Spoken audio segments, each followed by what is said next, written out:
Ola, son Isa Bermúdez e estou pintando en Tabeallo, Carral, na parte do Camiño Inglés, un mural para o proxecto Arte no Camiño da Deputación de Coruña.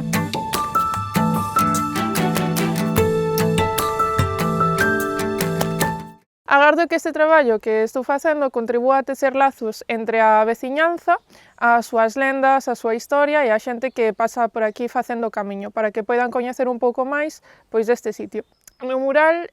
chamase A Fonte e retrata a unha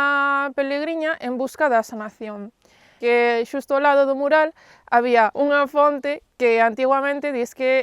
a xente viña aquí a sanearse de sabañóns e outras cousas. Tamén me contaron que no que creo que agora é un albergue de pelegríns, antes había un fraile que tamén curaba a xente, e tamén resulta que Carral é moi coñecido polo seu pan, e na Idade Media había unha plaga no centeo no resto de Europa e a xente estaba bastante enferma. Entón, atopaban como esa sanación ao facer o Camiño de Santiago, porque aquí consumíase pan de millo e pan de trigo. E pan de centeo, pero xustamente o de aquí creo que non tiña ningún tipo de plaga. Estou moi contenta porque a verdade é que os veciños de Carral foron moi amables, interesáronse un montón polo que estaba pintando, parábanme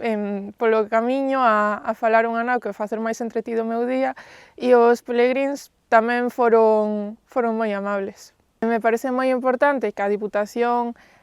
faga este tipo de propostas porque axudan a democratizar a arte, porque ao final a arte non é un ben que todo o mundo se poida permitir para ter nas súas casas. Entón, telo a plena vista na rúa e ir facendo un museo ao aire libre na provincia da Coruña pareceme espectacular. Tamén me parece interesante que chamen a artistas de aquí para que poidamos contar nosa historia e as dos nosos veciños e que teñan tanto impacto nos pelegríns que pasan, que sexan unha ferramenta máis para contar o que pasou nesta terra.